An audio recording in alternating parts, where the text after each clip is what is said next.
Hello students, हम लोगों ने लास्ट क्लास तक में इलेक्ट्रोलिसिस के बारे में देखा था।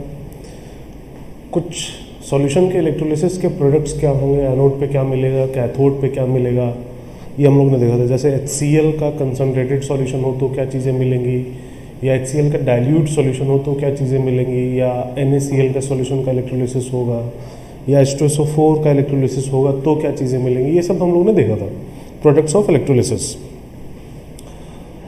बट अभी तक जितने भी हम लोगों ने इलेक्ट्रोलिसिस के केसेस देखे, उसमें सब में हम लोगों ने प्लैटिनम का इलेक्ट्रोड यूज़ किया था। प्लैटिनम का इलेक्ट्रोड मतलब एक ऐसा इलेक्ट्रोड जो खुद किसी रिएक्शन में पार्टिसिपेट नहीं करेगा, वो बस सरफेस प्रोवाइड करेगा जहाँ पर रिएक्शन हो सके, वो खुद किसी रिएक्शन में पार्टिसिपेट नहीं करता है। तो ऐसे इलेक्ट्रोड को हम लोग बोलते हैं इनर्ट इलेक्ट्रोड। बट हम लोग ऐसा भी इलेक्ट्रोड यूज कर सकते हैं जो खुद किसी रिएक्शन में पार्टिसिपेट करे, तो ऐसे इलेक्ट्रोड को बोला जाता है रिएक्टिव इलेक्ट्रोड। मतलब इलेक्ट्रोलिटिक सेल में हम लोग दो तरह के इलेक्ट्रोड यूज कर सकते हैं। एक होता है इनर्ट इलेक्ट्रोड जो खुद किसी रिएक्शन में पार्टिसिपेट नहीं करेगा, और दूसरा होता है रिएक्टिव इलेक्ट्रोड जो खुद किसी रिएक्शन में पार्टिसिपेट कर सकता है।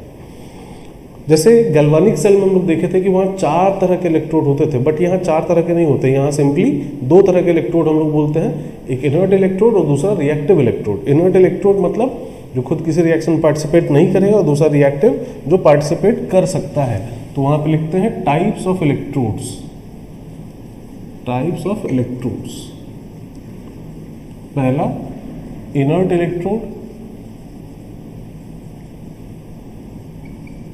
इसमें लिख लीजिएगा does not participate in any reaction, does not participate in any reaction. और दूसरा रिएक्टिव इलेक्ट्रोड, इसमें लिखेंगे it can participate in a reaction. It can, ध्यान दीजिएगा, इट कैन, ऐसा कोई जरूरी नहीं कि हमेशा करेगा ही, कर सकता है, ऐसी बात होती है। ठीक है, चलिए, तो इनर्ट इलेक्ट्रोड के साथ तो हम लोगों ने बहुत सारे एग्जांपल देख लिए इलेक्ट्रोलिसिस के। अब एक रिएक्टिव इलेक्ट्रोड के साथ एग्जांपल देखते हैं हम लोग।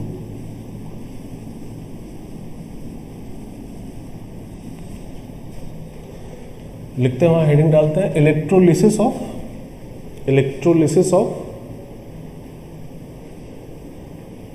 Aqueous solution of copper sulphate. Electrolysis of aqueous solution of copper sulphate using copper electrodes.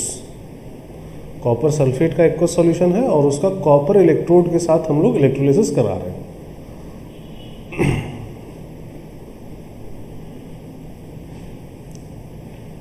चलिए देखिए,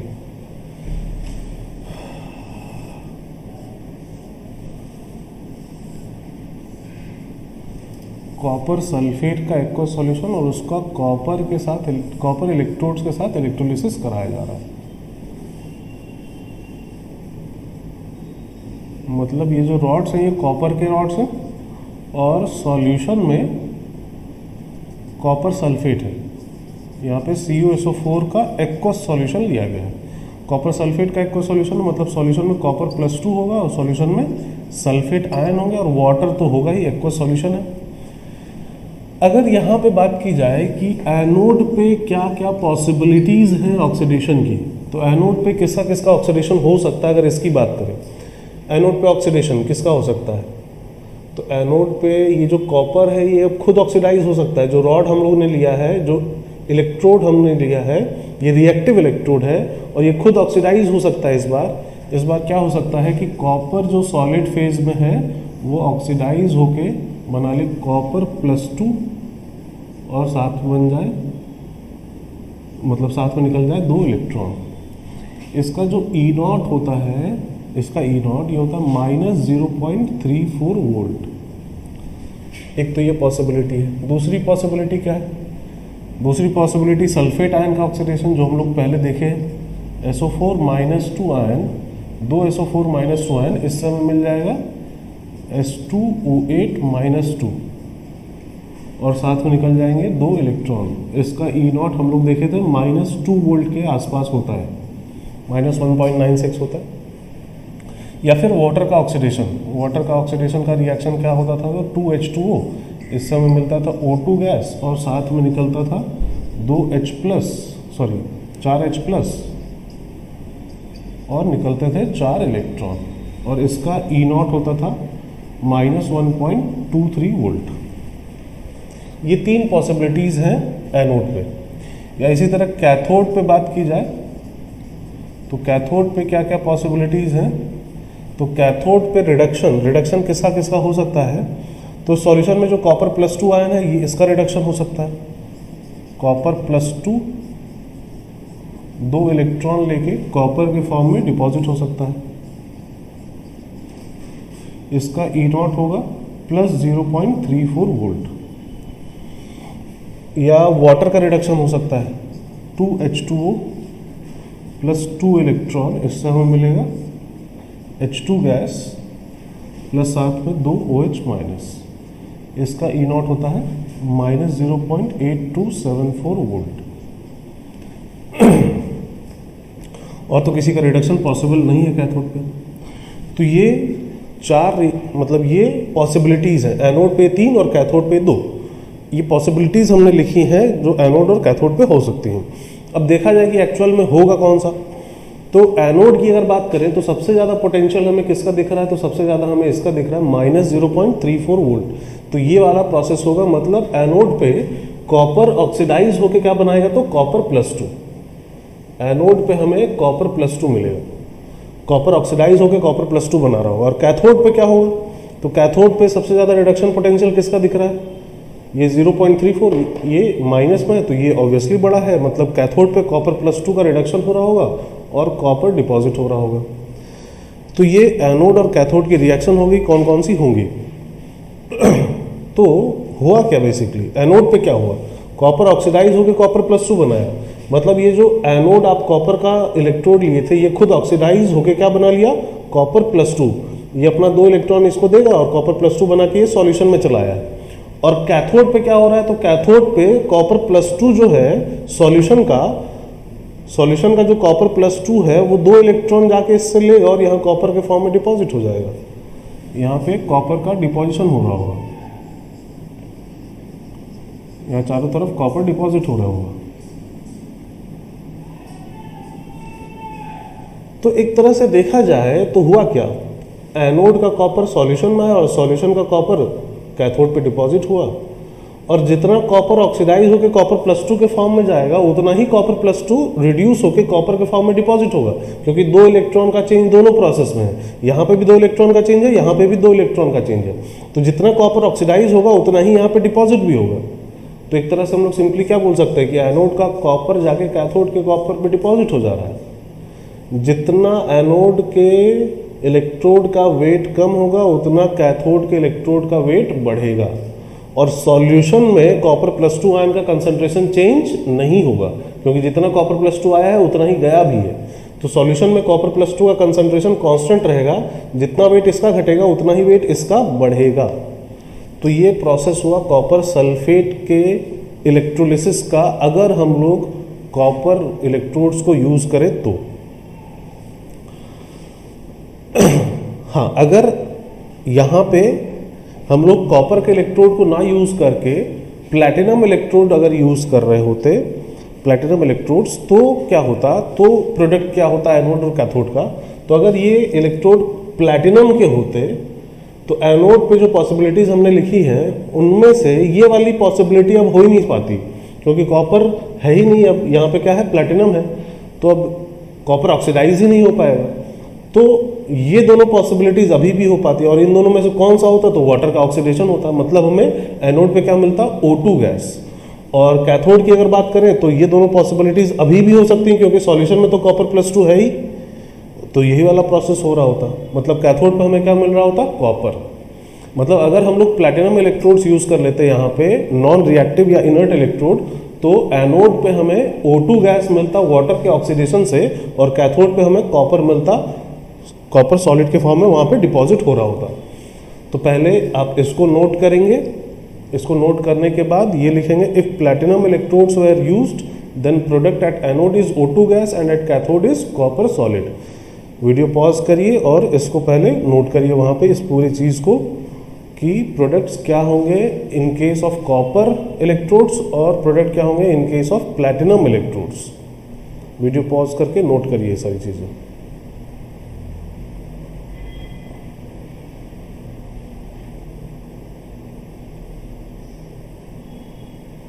चलिए नोट कर लिया। अच्छा, ये जो प्रोसेस है जो अभी हम लोग देखे कॉपर इलेक्ट्रोड के साथ कॉपर सल्फेट के सॉल्यूशन का इलेक्ट्रोलिसिस, ये हम लोग देख तो लिए। इसमें एक चीज़ और भी हम लोग ने देखी कि सॉल्यूशन में कॉपर +2 का कंसंट्रेशन चेंज नहीं होगा और जितना इस वाले इलेक्ट्रोड का वेट घटेगा उतना ही इस वाले इलेक्ट्रोड का वेट बढ़ेगा। ठीक है, ये जो प्रोसेस है इस प्रोसेस को हम लोग यूज़ करते हैं कॉपर के इलेक्ट्रो रिफाइनिंग में। कॉपर के इलेक्ट्रो रिफाइनिंग का मतलब क्या है?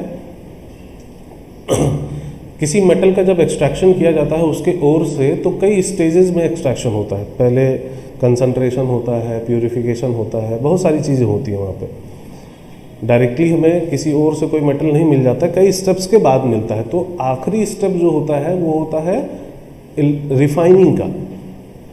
रिफाइनिंग का इन द सेंस कि हमें एक कंसंट्रेटेड सब्सटेंस मिलता है, उसमें उस मेटल का कंसंट्रेशन काफ़ी ज़्यादा होता है लेकिन कुछ इम्प्योरिटीज़ भी होती हैं, तो उन इम्प्योरिटीज़ को हटा के हम लोग प्योर मेटल वहाँ से निकालते हैं।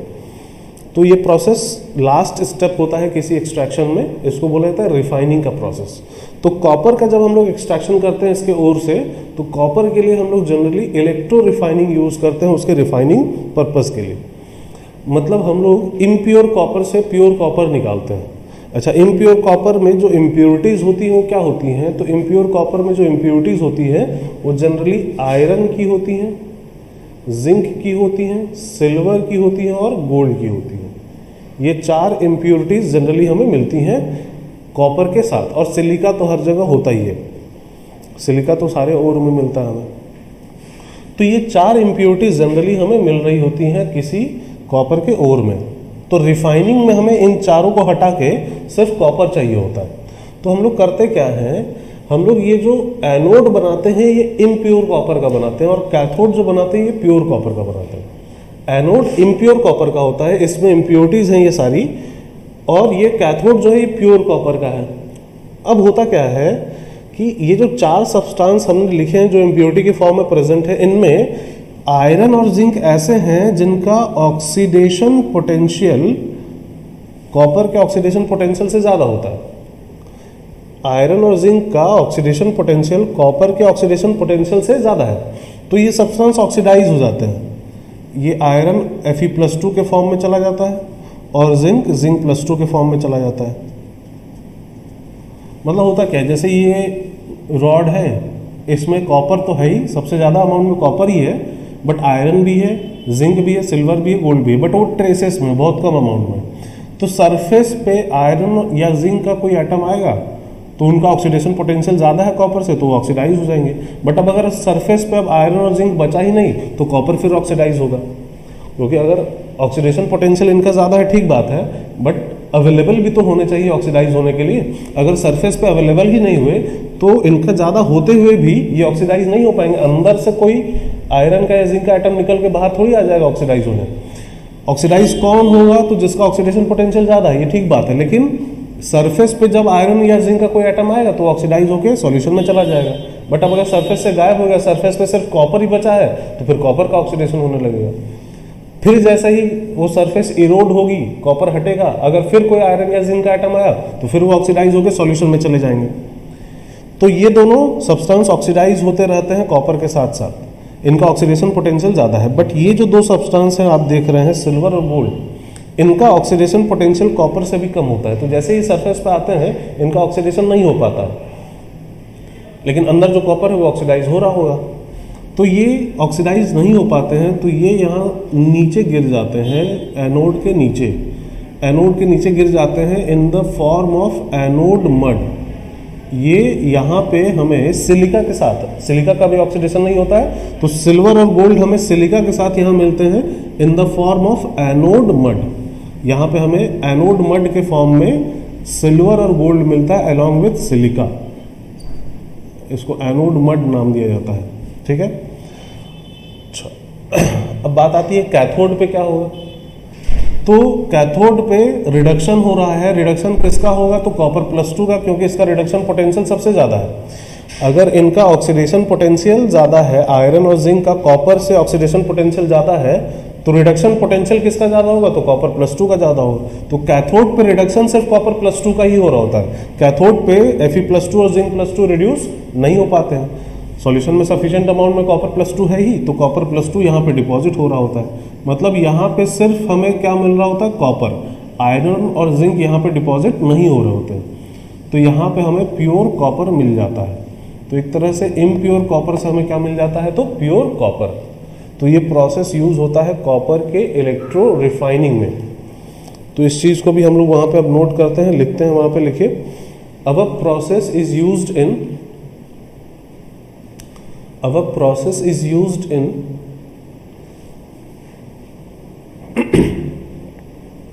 electro refining of copper.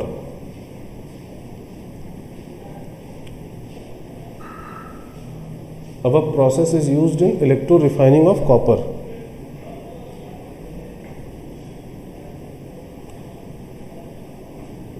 Anode is made up of impure copper. Anode is made up of impure copper. And cathode is made up of pure copper.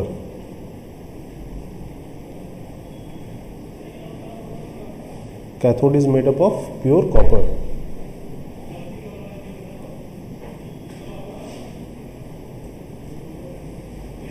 Impure copper contains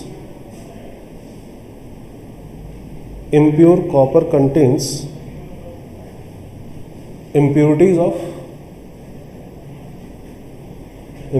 of iron, zinc, silver, gold and silica.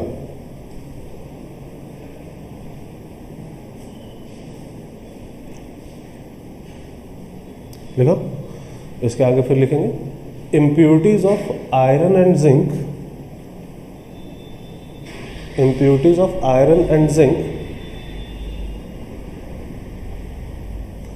gets oxidized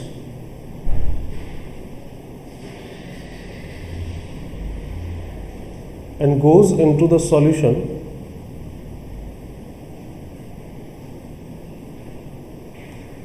in the form of iron +2 and zinc +2.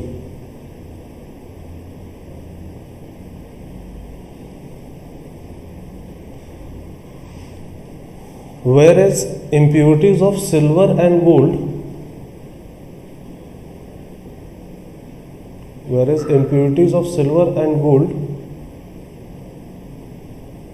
are found below anode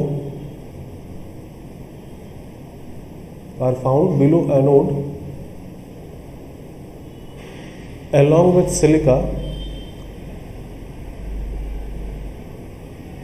silica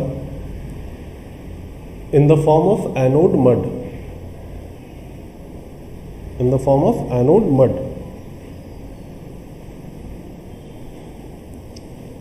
At cathode we get pure copper.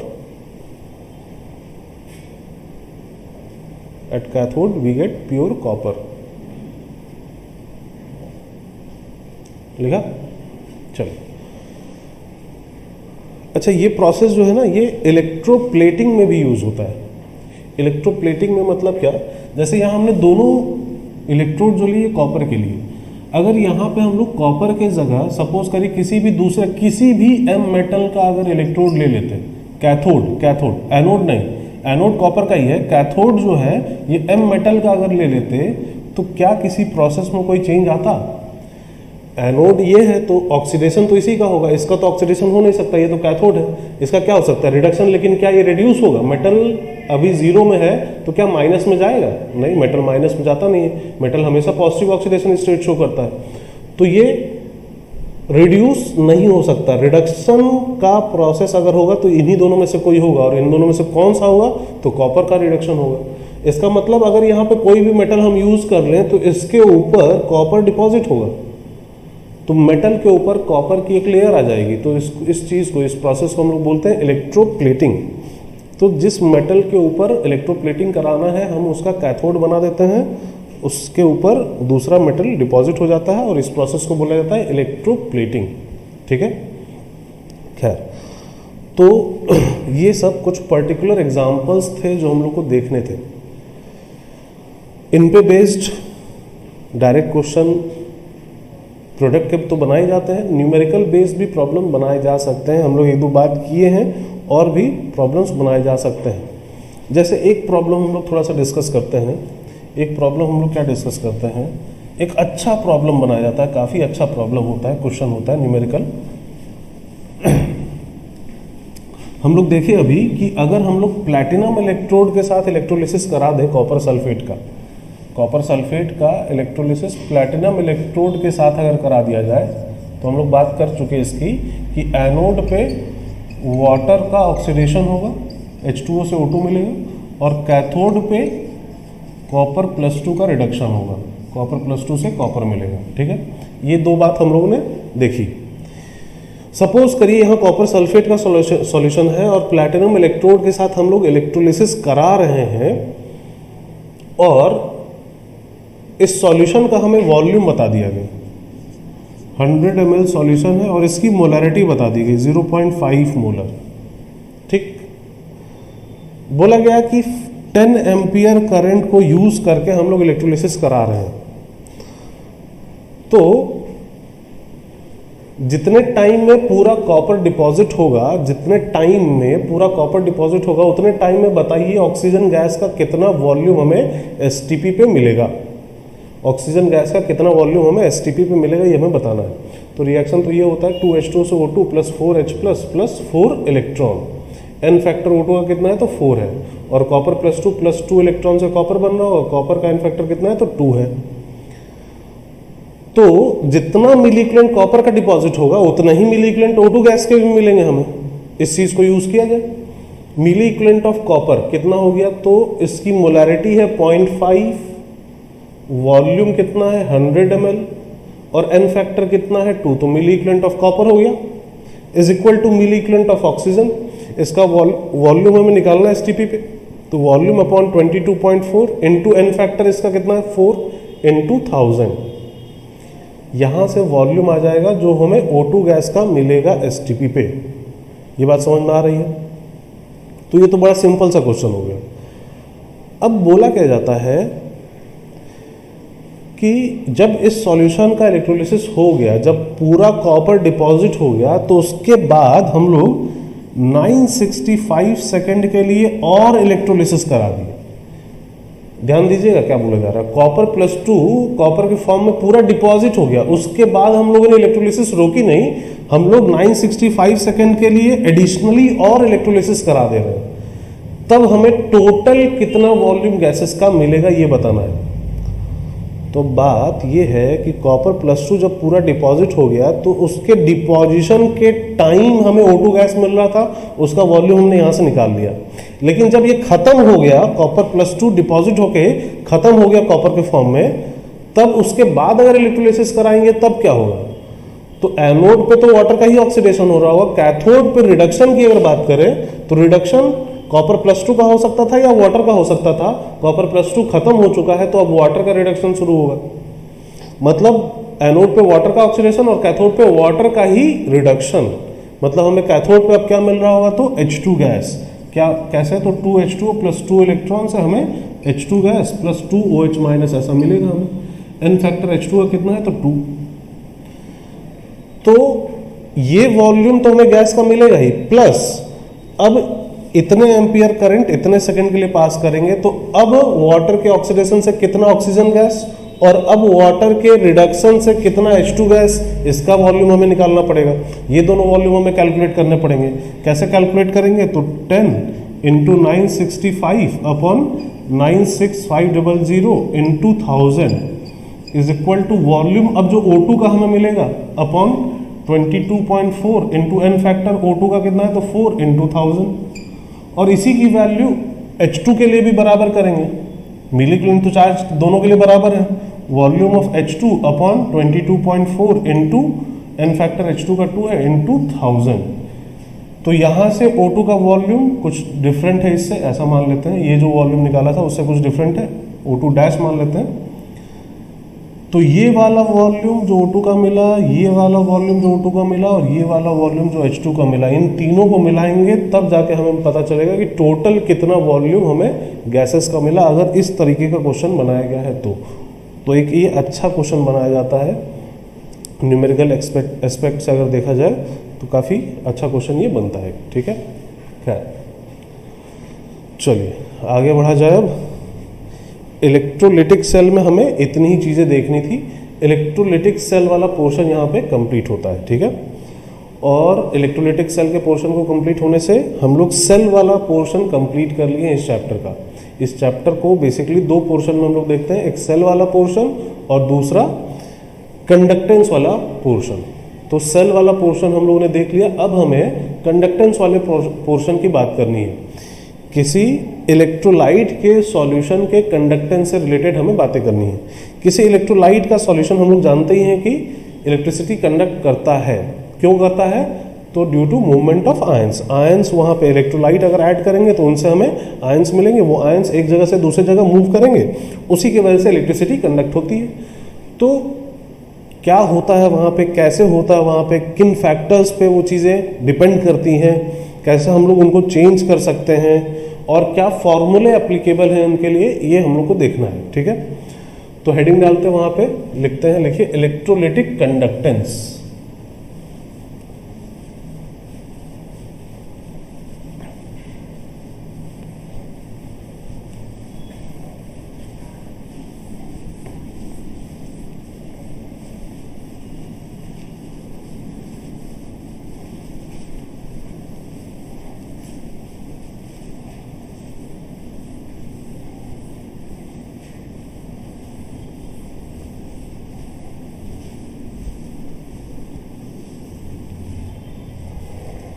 Electrolytic conductance.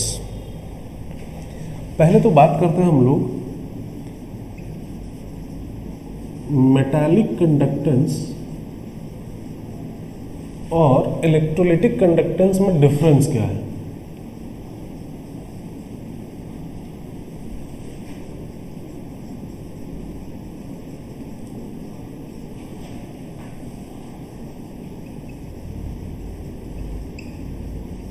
इन दोनों conductance में difference क्या है, पहले इसकी बात करते हैं। कोई मेटल जो होता है वो कंडक्टर होता है और किसी इलेक्ट्रोलाइट का सॉल्यूशन भी कंडक्टर है, बट दोनों में डिफरेंसेस क्या है इसकी अगर बात करें तो सबसे पहला तो डिफरेंस जो आता है वो ये आता है कि कौन इलेक्ट्रिसिटी कंडक्ट कर रहा है। मेटल्स में इलेक्ट्रिसिटी कंडक्शन का रीज़न है due to movement of free electrons, सिर्फ इलेक्ट्रॉन नहीं बोलेंगे, due to movement of free electrons. ठीक है, जबकि इलेक्ट्रोलाइट के सॉल्यूशन में कंडक्टेंस का रीजन है due to movement of ions, ions move करते हैं, जबकि यहाँ पे कौन मूव करता है तो इलेक्ट्रॉन। तो पहला पॉइंट यही लिखेंगे। मेटालिक कंडक्टेंस में क्या लिखेंगे, एक टेबल बना के फिर यहाँ पे पहला पॉइंट क्या लिखना है, it is due to movement of free electrons लिखिए। मेटालिक कंडक्टेंस में लिखिए it is due to movement of free electrons.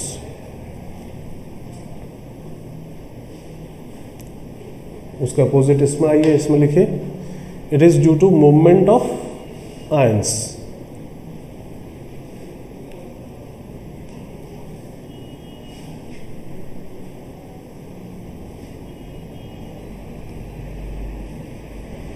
देखा, चलिए दूसरा पॉइंट,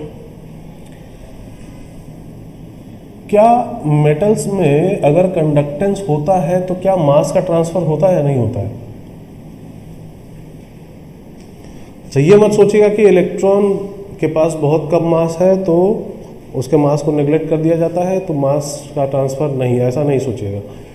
हम पूछ रहे हैं मास का ट्रांसफ़र होता है या नहीं होता, हम ये नहीं पूछ रहे कि कम होता है कि ज़्यादा होता है, बहुत कम होता है। हमको उससे मतलब नहीं कम ज़्यादा से, हमको किससे मतलब है कि मास का ट्रांसफ़र होता है या नहीं होता है। क्या होता है या नहीं होता है? मास का ट्रांसफ़र नहीं होता है मेटल्स में कंडक्टेंस है।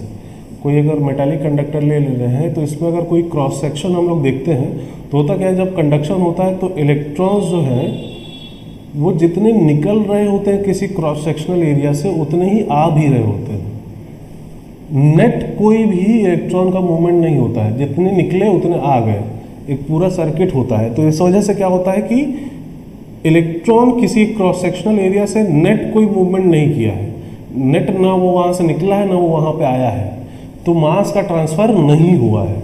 ये रीज़न है। ऐसा नहीं है कि इलेक्ट्रॉन मासलेस है तो उसका ट्रांसफ़र हो जाने से हम लोग मास में ट्रांसफ़र नहीं मानेंगे, ऐसा नहीं है। इलेक्ट्रॉन का ट्रांसफ़र होता है, मास जाता है एक जगह से दूसरी जगह, लेकिन जितना मास किसी क्रॉस सेक्शन से निकलता है उतना ही आ भी जाता है, ठीक है। इसलिए नेट कोई मास का ट्रांसफ़र नहीं होता। जबकि इलेक्ट्रोलिटिक कंडक्टेंस में क्या है, आयन एक जगह से दूसरी जगह चला गया, ऐसा नहीं कि दूसरा आयन उसके जगह आ गया, या आयन एक जगह से चार्ज लेके दूसरी जगह चला गया, तो मास का ट्रांसफ़र परमानेंट हो जाता है, ठीक है। तो दूसरा डिफरेंस क्या हो गया मेटालिक कंडक्टेंस में, due to conductance mass transfer does not take place. लिखिए इसमें, due to conductance mass transfer does not take place.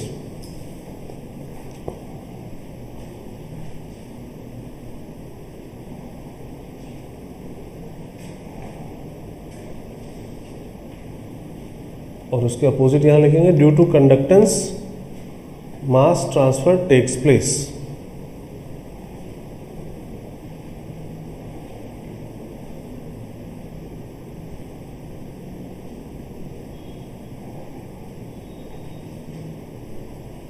लिखा। नेक्स्ट, टेम्परेचर का इफेक्ट क्या होता है मेटालिक कंडक्टेंस पे। तो हम लोग, आप लोग पढ़े होंगे, फिजिक्स में बताया गया होगा, टेम्परेचर बढ़ाने से रेसिस्टेंस बढ़ता है, कंडक्टेंस घटता है। किसी मेटल्स का, किसी मेटल की अगर बात करें तो टेम्परेचर अगर बढ़ाएंगे तो उसका रेसिस्टेंस बढ़ेगा, कंडक्टेंस उसका कम होगा। तो लिखते हैं, जबकि अगर इलेक्ट्रोलिटिक सोल्यूशन की बात करें तो टेम्परेचर बढ़ाने से ये बढ़ता है, टेम्परेचर बढ़ाने से इलेक्ट्रोलाइट के सॉल्यूशन का कंडक्टेंस बढ़ेगा, बट मेटल्स का कंडक्टेंस घटता है, ठीक है। लिखते हैं इसे, इसको तीसरा डिफरेंस लिखिए, ऑन इंक्रीजिंग द टेम्परेचर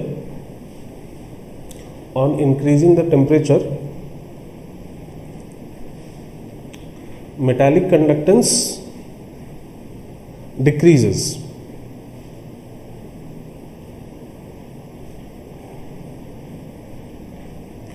इसके अपोजिट लिखिए इलेक्ट्रोलिटिक कंडक्टेंस में, ऑन इंक्रीजिंग द टेम्परेचर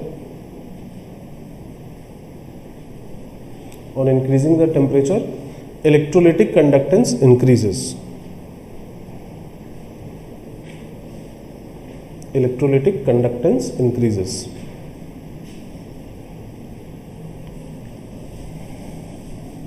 लिखा। चलिए, तो ये तीन बेसिक डिफरेंस है मेटालिक कंडक्टेंस में और इलेक्ट्रोलिटिक कंडक्टेंस में। अब हम लोग को बात ये करनी है, हम लोग को इलेक्ट्रोलिटिक कंडक्टेंस के बारे में डिटेल में देखना है। मेटल्स के बारे में तो आप लोग फिजिक्स में पढ़े ही हैं, इलेक्ट्रोलिटिक कंडक्टेंस के बारे में देखना है कि कौन कौन सा ऐसे फैक्टर हैं जो इलेक्ट्रोलाइट के सॉल्यूशन के कंडक्टेंस को इफेक्ट करता है। Factors affecting conductance of electrolyte solution.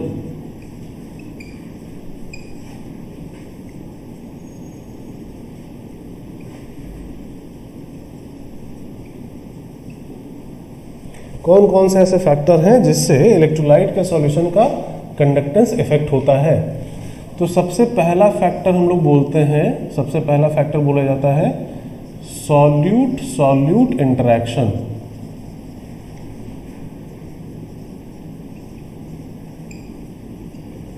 Solute solute interaction. दूसरा फैक्टर बोला जाता है सॉल्यूट सॉल्वेंट इंटरैक्शन। और तीसरा फैक्टर बोला जाता है सॉल्वेंट सॉल्वेंट इंटरैक्शन। ये तीन फैक्टर्स बोले जाते हैं कि इफेक्ट करते हैं किसी इलेक्ट्रोलाइट के सॉल्यूशन के कंडक्टेंस को। क्या है ये तीन factors? Solute solute interaction, solute solvent interaction या सॉल्वेंट सॉल्वेंट इंटरैक्शन। ये तीन फैक्टर्स हैं क्या? तो ये जो फैक्टर है सॉल्यूट सॉल्यूट इंटरैक्शन है क्या, जैसे इसको समझते हैं है क्या ये चीज़, सिंपल से लैंग्वेज में समझते हैं। जैसे सपोज करिए NaCl का एक्वस सॉल्यूशन है, इसको इलेक्ट्रिसिटी कंडक्ट करना है, NaCl का एक्वस सॉल्यूशन है, इसको इलेक्ट्रिसिटी कंडक्ट करना है। तो इलेक्ट्रिसिटी कौन कंडक्ट कर रहा होगा? तो Na+ आयन कंडक्ट कर रहा होगा या फिर Cl- आयन कंडक्ट कर रहा होगा। यही आयन्स एक जगह से दूसरी जगह जाएंगे चार्ज को लेके। तो जैसे सपोज करिए Na+ आयन कंडक्टेंस शो कर रहा है, मतलब ये एक जगह से दूसरी जगह जा रहा है और करंट किसी डायरेक्शन में मूव करता है, हम लोग ये जानते ही हैं। तो सपोज करिए कि इसको इस पर्टिकुलर डायरेक्शन में जाना है करंट को कंडक्ट करने के लिए, चार्ज कंडक्ट करने के लिए Na+ को स्ट्रेट ऐसा जाना है, ठीक है। बट ये अकेला आयन तो है नहीं वहाँ पे, सॉल्यूशन आप बनाएंगे तो बहुत सारे Na+ आयन होंगे, बहुत सारे Cl- आयन होंगे वहाँ पे। ये इस पर्टिकुलर आयन को इस डायरेक्शन में जाना है, अगर वहाँ पे बगल में कोई Na+ आयन आ गया तो क्या होगा? इस आयन को ये रिपेल करेगा, और अगर रिपेल करेगा तो ये अपने पाथ से कुछ डाइवर्ट हो जाएगा, मतलब इसके मूवमेंट में हिंड्रेंस क्रिएट होगा। अगर इसको इलेक्ट्रिसिटी कंडक्ट करना है तो इसको सीधे जाना है, बट ये आयन क्या कर रहा है? इसको रिपेल कर दे रहा है, इसको अपने पाथ से डाइवर्ट कर दे रहा है। तो डाइवर्ट हो जाने की वजह से इसके चार्ज को कैरी करने की कैपेसिटी कम हो गई ना, अगर Na+ आयन आ गया तो। या अगर कोई Cl- आयन आएगा तो उसको अपनी तरफ अट्रैक्ट कर लेगा, तो भी अपने पाथ से डिविएट हो जाएगा, मतलब ये अपने पाथ से डाइवर्ट हो जाएगा अगर इसके अगल बगल में Na+ या Cl- आयन आ गए तो। और जितने ज़्यादा आएंगे उतना ज़्यादा इसका डाइवर्जन होगा, उतना ज़्यादा डाइवर्जन होगा तो इसको चार्ज कैरी करने में उतनी ज़्यादा डिफिकल्टी होगी, तो इसका मतलब कंडक्शन कम हो जाएगा। तो ज़्यादा डाइवर्जन कब होगा? जब ये आयंस ज़्यादा आएंगे। ये आयंस ज़्यादा कब आएंगे? जब वहाँ पे सॉल्यूशन में इनका कंसंट्रेशन ज़्यादा होगा। तो इस चीज़ को, ये जो सॉल्यूट सॉल्यूट इंटरेक्शन वाली चीज़ है, ये वाली चीज़, इस चीज़ को हम लोग किससे रिलेट करते हैं? तो कंसंट्रेशन से। कंसंट्रेशन जितना ज़्यादा होगा, सॉल्यूट सॉल्यूट इंटरेक्शन भी उतना ही ज़्यादा होगा, तो मूवमेंट उतना ही डिफिकल्ट हो जाएगा आयंस का, तो कंडक्शन कम हो जाएगा, चार्ज को कैरी करने की कैपेसिटी किसी आयन की कम हो जाएगी। तो इसको हम लोग बोलते हैं कि it is related with concentration, it is related with concentration, ठीक है। दूसरा, सॉल्यूट सॉल्वेंट इंटरेक्शन। ये क्या है? तो है क्या चीज कि जैसे Na+ आयन की बात कर लेते हैं, सॉल्यूशन में आप जब NaCl को डालेंगे तो Na+ और Cl- इस फॉर्म में सिर्फ Na+ या सिर्फ Cl- नहीं रहता है, इसका हाइड्रेशन हो जाता है। इसके चारों तरफ, इस पे पॉजिटिव चार्ज है, इस पे पार्शियल नेगेटिव चार्ज है, इन दोनों के बीच इंटरेक्शन होता है। इस चीज़ को हम लोग बोलते हैं हाइड्रेशन, इसको नाम दिया जाता है हाइड्रेशन। पढ़ाई होगा आप लोगों ने, आप लोग 11th में हाइड्रेटेड रेडियस की भी बात की जाती है इसी से। हाइड्रेटेड रेडियस किसका ज़्यादा होगा, किसका कम होगा, ये सब भी बात किया जाता है। किसका ज़्यादा होता है हाइड्रेटेड रेडियस? तो जिस पे चार्ज डेंसिटी ज़्यादा होती है उसका हाइड्रेशन ज़्यादा होता है, तो उसका हाइड्रेटेड रेडियस भी ज़्यादा होता है। ऐसा हम लोग बात कर चुके हैं 11th में। खैर, तो Na+ आयन इस हाइड्रेटेड फॉर्म में एग्जिस्ट करेगा। और है क्या कि जब Na+ आयन को चार्ज कैरी करना है, इसको जब एक जगह से दूसरी जगह जाना है, तो ऐसा थोड़ी है कि ये Na+ आयन बस यहाँ से निकल के, ये सारी चीज़ें वैसी है, Na+ आयन बस यहाँ से निकल के चला जाएगा, बस ये Na+ आयन का मूवमेंट हो जाएगा, ऐसा थोड़ी होगा। जब मूवमेंट होगा Na+ आयन का, तो सिर्फ Na+ नहीं, ये पूरा हाइड्रेटेड मॉलिक्यूल एक जगह से दूसरी जगह मूव करेगा। पूरा हाइड्रेटेड मॉलिक्यूल एक जगह से दूसरी जगह मूव करता है। तो अब बात क्या आ रही है? बात ये आ रही है कि ये हाइड्रेटेड मॉलिक्यूल अगर मूव करना है, तो अगर ये हाइड्रेटेड मॉलिक्यूल बहुत बल्की हो गया, इसका बहुत ज़्यादा हाइड्रेशन हो गया, ये बहुत बल्की हो गया, तो इसका मूवमेंट डिफिकल्ट हो जाएगा। ये जितना कम बल्की रहेगा उतना इजीली मूव कर पाएगा। तो सॉल्यूट सॉल्वेंट इंटरेक्शन, ये वाली जो चीज़ है, इसको हम लोग किससे रिलेट कर रहे हैं? तो इसको हम लोग रिलेट कर रहे हैं विथ हाइड्रेशन। हाइड्रेशन जितना ज़्यादा, मॉलिक्यूल उतना बल्कि, तो मूवमेंट उतना डिफिकल्ट। तो हम लोग कुछ बता सकते हैं, जैसे lithium plus, sodium plus, potassium plus. अगर इन तीनों की बात करें तो तीनों पे चार्ज तो सेम है, बट साइज सबसे बड़ा किसका है? तो पोटेशियम का। उसके बाद सोडियम का, उसके बाद लिथियम का। तो इसका साइज सबसे बड़ा है तो इस पर चार्ज डेंसिटी सबसे कम है, उसके बाद इस पे, उसके बाद इस पे। चार्ज डेंसिटी इस पे सबसे कम है तो इसका हाइड्रेशन सबसे कम होगा, और हाइड्रेशन सबसे कम होगा तो ये सबसे कम बल्कि होगा, तो इसका मूवमेंट सबसे ईजी होगा। तो कंडक्टेंस की अगर बात करें तो सबसे ज़्यादा K+ का हो जाएगा, उसके बाद Na+ का, उसके बाद लिथियम प्लस का। तो ये ऑर्डर भी कुछ हम लोग डिटरमाइन कर सकते हैं कंडक्टेंस किसका ज़्यादा होगा। क्या हम लोग बोल रहे हैं? चार्ज डेंसिटी जितनी ज़्यादा, हाइड्रेशन उतना ज़्यादा, तो मॉलिक्यूल उतना ही ज़्यादा बल्कि हो गया, तो उसका कंडक्टेंस उतना ही कम हो गया। ठीक है। तो इस चीज़ को सॉल्यूट सॉल्वेंट इंटरेक्शन को हम लोग किससे रिलेट कर रहे हैं? Related with hydration. It is related with hydration. ठीक है, चलिए अब नेक्स्ट बात करते हैं सॉल्वेंट सॉल्वेंट इंटरेक्शन की। सॉल्वेंट सॉल्वेंट इंटरेक्शन क्या है? तो ये Na+ आयन सपोज करिए मूव कर रहा है, तो सिर्फ Na+ तो मूव कर नहीं रहा है। कौन मूव कर रहा है? ये पूरा हाइड्रेटेड मॉलिक्यूल मूव कर रहा है एक जगह से दूसरी जगह। पूरा हाइड्रेटेड मॉलिक्यूल एक जगह से दूसरी जगह जा रहा है। कहाँ पे जा रहा है? तो सॉल्यूशन में जा रहा है। सॉल्यूशन मतलब क्या? Aqueous solution. मतलब वहाँ पे और इस तरह के हाइड्रेटेड आयंस होंगे और वहाँ पे वाटर मॉलिक्यूल्स होंगे। तो ये जब जाएगा तो ये कहाँ पे? सॉल्यूशन में ही तो मूव कर रहा है। तो कोई दूसरा अगर यहाँ हाइड्रेटेड मॉलिक्यूल इस तरीके से है तो ये दोनों एक दूसरे के ऊपर स्लाइड कर रहे होंगे, यही हो रहा होगा ना। या अगर दूसरा हाइड्रेटेड आयन नहीं है, वाटर मॉलिक्यूल्स ही हैं, तो वाटर मॉलिक्यूल्स यहाँ पे हैं। मतलब हो क्या रहा है? एक तरह से वाटर मॉलिक्यूल्स ही तो एक दूसरे के ऊपर स्लाइड कर रहे हैं। वाटर मॉलिक्यूल्स का ही तो एक दूसरे के ऊपर मूवमेंट हो रहा है, चाहे यहाँ पे वाटर मॉलिक्यूल्स हो, चाहे यहाँ पे हाइड्रेटेड आयन हो। ये वाटर मॉलिक्यूल होंगे और इधर भी वाटर मॉलिक्यूल होगा, तो वाटर मॉलिक्यूल्स का एक दूसरे के ऊपर स्लाइडिंग हो रहा है। मतलब वाटर की एक लेयर दूसरे लेयर पे मूव कर रही है इस तरीके से। और लिक्विड की दो लेयर अगर एक दूसरे पे मूव करती है तो उसके बीच में एक फ्रिक्शनल फोर्स होता है। उस फ्रिक्शनल फोर्स को नाम दिया जाता है विस्कस फोर्स। पढ़ा होगा आप लोगों ने। मतलब इसका रिलेशन हमने किससे निकाल दिया? तो विस्कोसिटी से। विस्कोसिटी जितनी ज़्यादा होगी, इन दो लेयर्स के बीच में फ्रिक्शन उतना ज़्यादा होगा, और फ्रिक्शन ज़्यादा होगा तो मूवमेंट डिफिकल्ट हो जाएगा। मूवमेंट डिफिकल्ट हो जाएगा तो फिर कंडक्टेंस कम हो जाएगा। मूवमेंट जितना इजी, कंडक्टेंस उतना ज़्यादा। मूवमेंट जितना डिफिकल्ट, कंडक्टेंस उतना कम। तो ये जो थर्ड चीज़ है सॉल्वेंट सॉल्वेंट इंटरेक्शन, इसको हमने किससे रिलेट किया? तो रिलेटेड विथ विस्कोसिटी।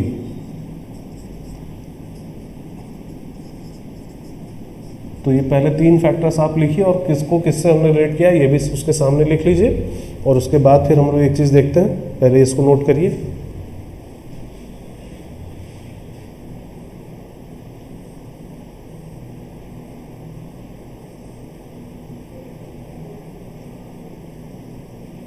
नोट किया? चलिए, तो हम लोग ये देख रहे हैं कि ये तीनों इंटरेक्शन किससे रिलेट किए जा रहे हैं। और हम लोग ये भी देखें कि जितने ही ये तीनों इंटरेक्शन जितना ही ज़्यादा होगा, चाहे वो सॉल्यूट सॉल्यूट इंटरेक्शन हो, या सॉल्यूट सॉल्वेंट इंटरेक्शन हो, या सॉल्वेंट सॉल्वेंट इंटरेक्शन हो, ये तीनों इंटरेक्शन जितना ज़्यादा होगा, आयन का मूवमेंट उतना ही डिफिकल्ट हो जाएगा। और अगर आयन का मूवमेंट उतना ही डिफिकल्ट हो रहा है तो कंडक्टेंस उतना ही कम हो जाएगा।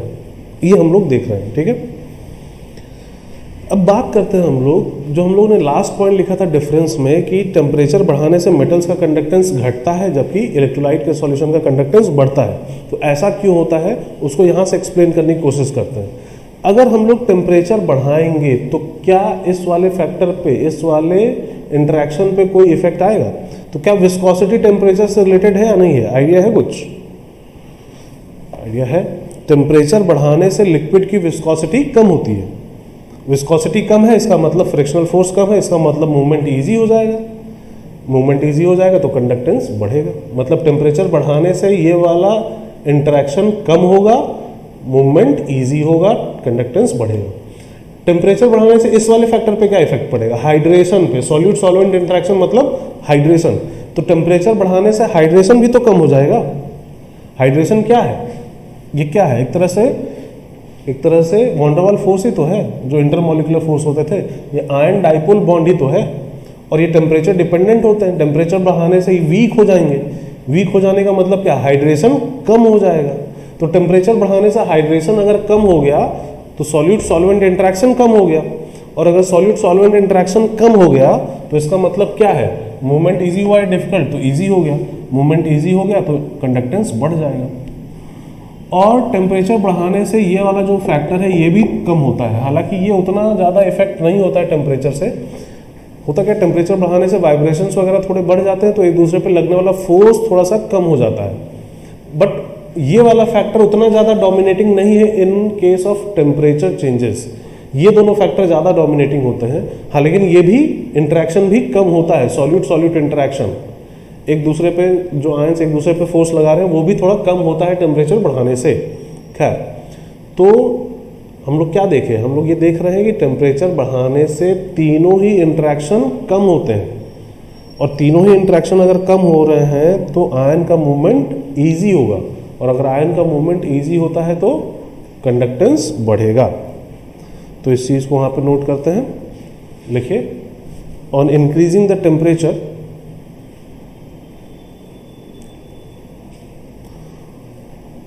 on increasing the temperature above 3 interactions decreases, above 3 interactions decreases,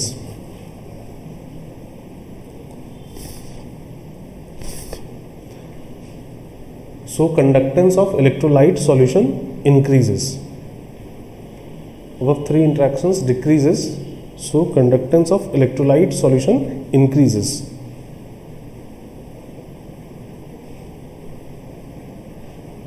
लिखा, चलिए, तो ये थियोरेटिकल चीज़ें हो गई कि किन किन फैक्टर्स पे इलेक्ट्रोलाइट के सॉल्यूशन का कंडक्टेंस डिपेंड करता है। अब हम लोग कुछ फार्मूला वगैरह पे आते हैं, कंडक्टेंस का फार्मूला क्या है ये सब हम लोग देखते हैं।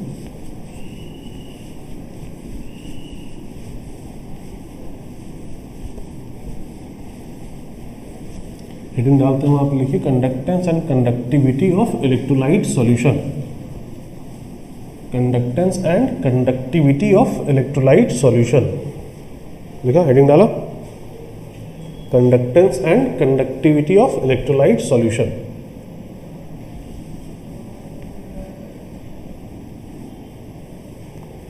लिख लिए, चलिए, आप लोगों ने किसी कंडक्टर के लिए एक फॉर्मूला पढ़ा होगा फिजिक्स में, R is equals to rho L upon A, ये फॉर्मूला आप लोगों ने पढ़ा है, जहाँ पे R क्या होता है तो उस कंडक्टर का रेसिस्टेंस, रो क्या होता है तो रेसिस्टिविटी, L क्या होता है लेंथ ऑफ कंडक्टर, A क्या होता है क्रॉस सेक्शनल एरिया।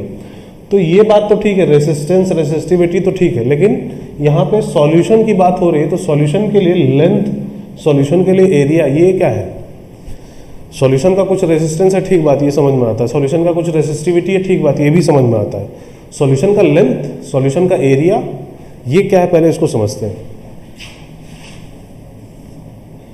जो कंडक्टेंस या कंडक्टिविटी हम लोग, या रेसिस्टेंस या रेसिस्टिविटी जो भी बोलिए, एक दूसरे के अपोजिट ही हैं, ये मेजर करने के लिए हम लोग इलेक्ट्रोलिटिक सेल का हेल्प लेते हैं। और होता क्या है,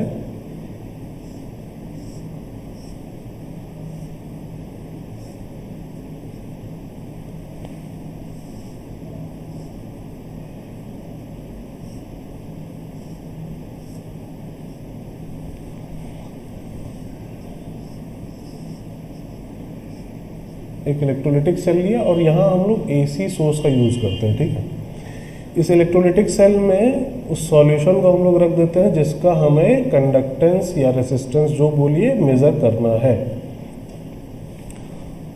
इससे हमने इसको भर दिया, ठीक है। ये दो मेटल के प्लेट हमने लगाए हैं, ठीक है, मेटल के दो प्लेट्स हमने लगाए हैं।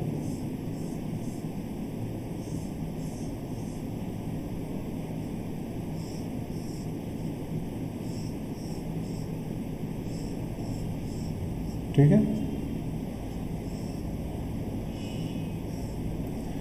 पहली बात तो यहाँ पे हम लोग DC सोर्स यूज़ नहीं करते, हम लोग यहाँ पे AC सोर्स यूज़ करते हैं। AC सोर्स क्यों यूज़ किया जाता है, सो दैट ये जो भी सॉल्यूशन है उसका इलेक्ट्रोलिसिस स्टार्ट ना हो। अगर DC सोर्स यूज़ करने लगेंगे तो इलेक्ट्रोलिसिस शुरू हो जाएगा, और इलेक्ट्रोलिसिस शुरू हो जाएगा तो कंसंट्रेशन वगैरह चेंज हो जाएंगे। तो DC सोर्स नहीं यूज़ करके हम लोग AC सोर्स यूज़ करते हैं। और करंट जो फ्लो होगी वो कैसे फ्लो होगी, कोई एक डायरेक्शन, मान लो करंट इस डायरेक्शन फ्लो हो रहा है, तो उसका एक क्लोज सर्किट बनेगा ना। क्लोज सर्किट बनने का मतलब क्या है, वो यहाँ से निकल के ऐसे आएगा, ऐसे जाएगा। तो करंट यहाँ पे कहाँ फ्लो हो रही है, तो करंट यहाँ पे इन दोनों मेटल प्लेट्स के बीच में फ्लो हो रही है, इन दोनों मेटल प्लेट्स के बीच में।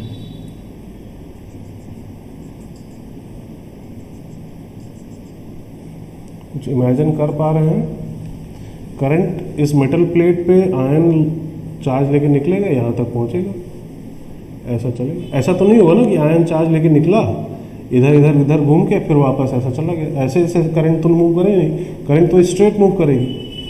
तो ये जो दो मेटल प्लेट्स हमने लगाए हैं, ये जो दो मेटल प्लेट्स ऐसे लगे हैं, इन्हीं के बीच में कंडक्शन हो रहा है। तो यहाँ पे कंडक्टर कौन है हमारा, तो इन दोनों मेटल प्लेट्स के बीच में जो सॉल्यूशन भरा हुआ है वही हमारा कंडक्टर है। इधर इधर इधर इधर जो सॉल्यूशन है ये कंडक्टर नहीं है हमारा। कंडक्टर कौन है, इन दोनों मेटल प्लेट्स के बीच में जो सॉल्यूशन है ये सॉल्यूशन, यही कंडक्टर है हमारा। तो ये कंडक्टर अगर है तो इन दोनों मेटल प्लेट्स के बीच का जो डिस्टेंस है वही क्या हो गया, कंडक्टर की लेंथ, यही हो गया लेंथ ऑफ कंडक्टर। और इस मेटल प्लेट का जो एरिया है यही क्या हो गया हमारा, क्रॉस सेक्शनल एरिया। ठीक है, तो यहाँ पे सॉल्यूशन के लिए ये लेंथ और एरिया का मतलब हुआ। ठीक है ना, इसलिए बोला जाता है कि हम लोग कोशिश करते हैं कि ये मेटल प्लेट हम लोग बढ़ा लें सो दैट मैक्सिमम सॉल्यूशन इसके कांटेक्ट में आ जाए।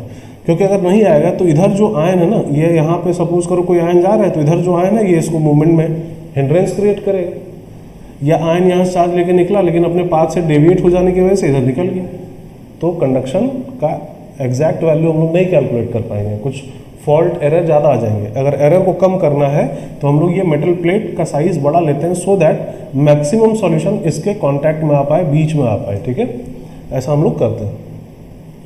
तो ये मेटल प्लेट्स के बीच का जो डिस्टेंस है ये लेंथ हो गया, और इसके बीच ये मेटल प्लेट का जो एरिया है वो इसका क्रॉस सेक्शनल एरिया हो गया। तो अगर इसका अब यहाँ पे अगर आए और इसका 1 अपॉन कर दिया जाए तो 1 upon R is equal to हो जाएगा 1 upon rho into A by L.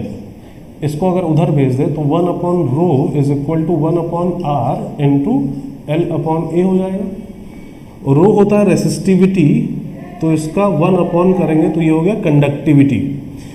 Conductivity को वैसे तो हम लोग रिप्रेजेंट करते हैं कप्पा से, इसको बोला जाता है कप्पा। ठीक है, तो हम लोग इसको इतना खतरनाक सिंबल से ना रिप्रेजेंट करके इसको हम लोग सिंपल सा एक्स से रिप्रेजेंट कर देंगे, कुछ वैसा ही मान लेते हैं देखने में। ठीक है, तो इसको हम लोग एक्स से रिप्रेजेंट कर देंगे। वैसे बेसिकली होता है कप्पा से रिप्रेजेंट, बट एक्स से रिप्रेजेंट कर देंगे। ये क्या है, 1 अपॉन रेसिस्टिविटी मतलब कंडक्टिविटी, एक्स को बोला जाएगा कंडक्टिविटी। आर है रेसिस्टेंस, तो 1 अपॉन आर हो गया कंडक्टेंस, तो इसको हम लोग जी से रिप्रेजेंट करते हैं कंडक्टेंस। और एल बाई ए, इन दोनों मेटल प्लेट के बीच का डिस्टेंस और मेटल प्लेट का सरफेस एरिया, ये कांस्टेंट है किसी इलेक्ट्रोलिटिक सेल के लिए। जब तक आप सेल चेंज नहीं करेंगे उनके बीच का डिस्टेंस या उसका एरिया तो चेंज होगा नहीं। तो L बाई ए किसी एक इलेक्ट्रोलिटिक सेल के लिए कांस्टेंट होता है, उसको बोला जाता है सेल कांस्टेंट, और हम लोग जी स्टार से डिनोट करते हैं इसको हम लोग बोलेंगे सेल कांस्टेंट।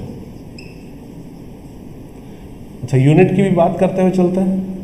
L बाई ए की यूनिट क्या होगी, तो अगर ये सेंटीमीटर में है, ये सेंटीमीटर स्क्वायर में है तो सेंटीमीटर इनवर्स हो जाएगा, या फिर अगर मीटर में ले लें तो मीटर इनवर्स हो जाएगा। ये सेल कांस्टेंट की यूनिट हो गई। ये हुआ कंडक्टेंस। कंडक्टेंस की यूनिट क्या होगी, तो रेसिस्टेंस की यूनिट होती है ओम, तो कंडक्टेंस की यूनिट हो जाएगी ओम इनवर्स, या ऐसे भी लिखा जाता है ओम इनवर्स, या इसको ऐसे भी लिखते हैं मोह, या सबसे फ्रीक्वेंटली जो यूज होता है यूनिट वो है साइमन्स, एस साइमन्स। ठीक है, इसको हम लोग बोल रहे हैं कंडक्टिविटी।